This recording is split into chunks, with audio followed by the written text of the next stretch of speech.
Rajakhaur Agartala ni Raranagorno khobui kereng jagao khogui phungasi chirihinai rokni totrani kotokni rangchakni chen rok khogui tlangai thangnai rok tini manjakha NCC thanani SDPU ni sakhar mungbai police bodol kathalainai obahai khognai rok khorokni no romlaikha tini borok wngkha Bapon Nondi bai Samir Mia borok khorokni nokno Agartalao police वर्गनो रममानी उलोनो बापन नंदी नगो 15 लाख टाकानी रांसांगनी chain मानखा क्राकसालो वे हांकरनी police super doctor Kiran Kumar के कक्रमा थुनाय रगनो अकक सायखानारखा ताई अ सिकक खरकनै न नखा सालसेलनि बागै रिमान्डर रहना बागै क्राकसालो दरबारनगो 3000 नि सायखानारखा सालथां हांकरनी पुलिस सुपार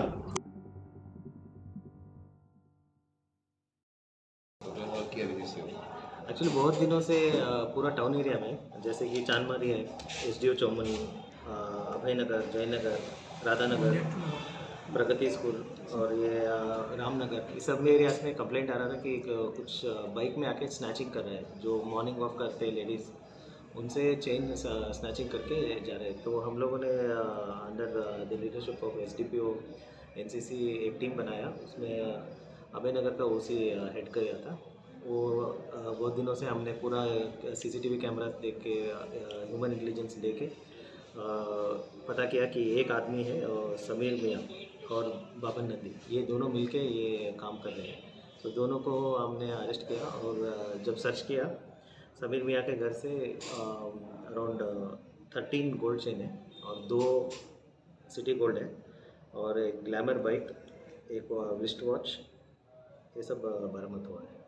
इसका टोटल मार्केट वैल्यू होगा अराउंड 15 लाख और एक ईयर रिंग भी।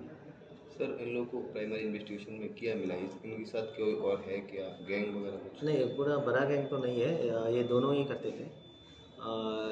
मतलब ये टारगेट करते हैं जो सुबह में मॉर्निंग वॉक करते अकेले लेडीज़ जा रहे हैं, कोई रोड में नहीं है तो सडनली आके चेन स्नैच करके चले जाते हैं। ये ऐसे ही मोडस ऑपरेंडी है। क्यों करते हैं और किस लिए करते हैं, कुछ रीज़न मिला? नहीं, ऐसा नहीं है, चोरी के लिए, पैसे के लिए। एक घर कहाँ पर है? एक तो समीर मियाँ का घर बाटी अभयनगर में है, बाबा नंदी का मध्य भुवन में है। चेन कहाँ से है? इस समीर मियाँ का घर। अच्छा, कितने देर टाइम कल आफ्टरनून को। इनके नाम पे पहले भी कुछ कंप्लेन है? हाँ, मतलब रिकॉर्ड है, थोड़ा छोटा मोटा चोरी है ऐसा। बापन नंदी के नाम पे तो पहले भी बहुत कुछ, हाँ, बाइक चोरी का कंप्लेंट है, तो इसलिए हम लोगों ने टारगेट किया था इनको। तो जब हमने CCTV देखा तो ये मिल रहा था इसका फेस से, तो हमें इजीली आइडेंटिफाई होने में मदद है। ये दोनों ही नहीं, इसके साथ और कोई है? ये और अभी इनको रिमांड में लेके आते हैं, अभी तो इतना ही इनने रिवील किया है। अभी रिमांड में आने से और भी बताएंगे लोग क्या है इसका, ये कौन सेलर क्या है, किसको ये सेल करते हैं, कहाँ से पैसा लेते हैं और इसमें और कौन कौन इन्वॉल्व है, सब आएगा। कितने दिन के रिमांड पे लेने का? हम लोग 7 दिन का रिमांड प्ले करेंगे, कोर्ट कितना देगा उसके। আমার হাতটা চুরি হয়েছে জুন মাসের 6 তারিখ 5 তারিখ আমার হাতটা চুরি হয়েছে। আমি অফিস থেকে আমি একটা অর্গানাইজেশনে জব করি, তো ওইখান থেকে আমি বাড়িতে যাইতেছিলাম। তো আমি প্রতিদিনই ওই জায়গাটা হাইটটা যাই আর কি। তো ওই জায়গাটা যাইতে সময় আমার বাড়ির পাশে, মানে বাড়ি থেকে একটু অনেক আগেই একটা মোড় আছে রাস্তার, ওইখান থেকে ইন্দ্রনগর কমলাকান্ত পাড়া রোড, ওইখান থেকে আমার হাতটা পিছন থেকে আসছে, এসে আমার হাতটার মধ্যে এরকমভাবে ঘাড়ের মধ্যে ধরছে, ধরে তারপর হাতটা টান দিয়ে তারপর নিয়ে চলে গেছে। কয়জন আসলো যখন? একজন। তারপর আমি কি করছেন? তারপর আমি আশেপাশে লোক বলতে কেউ ছিল না, শুধু একজন মহিলা ছিল, উনি আমার সামনে ছিল। তারপর উনি আমার জিজ্ঞেস করছেন যে কী হয়েছে। আমি বলছি যে আমার হাতটা নিয়ে চলে গেছে। তো উনি বলছে আরে চিৎকার করো তোমার হাতটা নিয়ে চলে গেছে।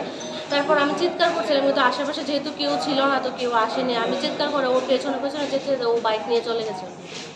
তারপরে থানায় জানিয়েছি? হ্যাঁ, তারপর আমি থানায় জানিয়েছি। তারপর এখানে NCC এসেছে, রিপোর্ট করেছিলাম। এখন হাতটা পেয়ে আপনি কীরকম? হাতটা পেয়ে মানে আমি কীভাবে এক্সপ্রেস করবো, আমি সত্যি ভাবতে পারিনি যে হাতটা আবার ফেরত পাওয়া যাবে। আমি খুবই খুশি হাতটা পেয়ে। আর আমাদের যে স্যার বড়বাবু, ওনাকে অসংখ্য ধন্যবাদ যে উনি আমাকে হাতটা পাইয়ে দিয়েছেন। মানে ওইটা আমার এক্সপেকটেশনের বাইরে ছিল। ওইটা সত্যি আমি খুবই খুশি। আপনার নামটা কি? আমার নাম নবনীতা আচার্য। জুন মাসের 5 তারিখ বিকেলবেলা আনুমানিক 5টা আমি ওষুধন্তলে আনন্দরেখা ফার্মেসি থেকে যাচ্ছিলাম। আমি আমার ব্যক্তিগত মাত্র 2টা গেট পার হয়েছি, তখনই পিছন থেকে একটা বাইকে একজনই আসলো, বাইকে আমার পিছন থেকে টান দিয়ে হাতটা নিয়ে গেছে। তো আমি সঙ্গে সঙ্গে মানে বাইকে সাহায্য নিয়ে দৌড়াইছি। লকেটে যে পড়ছে আমি টের পাইছি, তাও আমি তুলছি না, আমি দৌড়াইছি পিছনে। এরপরে না পাইয়া আমি একজনটা হাত দেখে আর রাস্তার বাইক নিয়ে আমরা জিপি আউটপোস্টে গিয়ে ওইখানে এন্ট্রি করাইছি। পরে আমার কিন্তু সোমা করছে, আপনার তো পুলিশ অলরেডি গেছে। আমি বলছি না ম্যাডাম, আমি তো ফোন করছি না, আমি জাস্ট আসছি। ওইখানে লেখায়া যখন আমি বাড়িতে গেছি তখন আমি তো আর কোনো পাই না। রাস্তাতে অনেক লোক জড়ো হয়েছে, তারা খুঁজছে যে লকেটটা পড়ছে, এখানে খুঁজতে পাইবেন। তারা পাইয়া লকেটটা বাড়িতে নিয়ে গিয়ে গেছে। আর আমি তখন 112-তে ফোন করছি বলে সঙ্গে সঙ্গে স্যার গেছে বলে যে জায়গাতে হয়েছে আমি দেখাইছি, আমার নাম অ্যাড্রেস লেখা আনছে। তো স্যার এতদিন তো আমি আর কী করবো, আমি আমার জানাইছি, পুলিশের তারা আধিকারিকরা দেখাইছি, আইনের আশ্রয় নিয়েছি। এখন স্যার আজকে সকালবেলা আমি ফোন করেছি 9টা নাগাদ যে আপনি এনসিবি থানাতে আসুন, 11টার সময় করছে। আমরা কয়েকটা চেন উদ্ধার করছি, আপনি 11টার সময় আসবেন।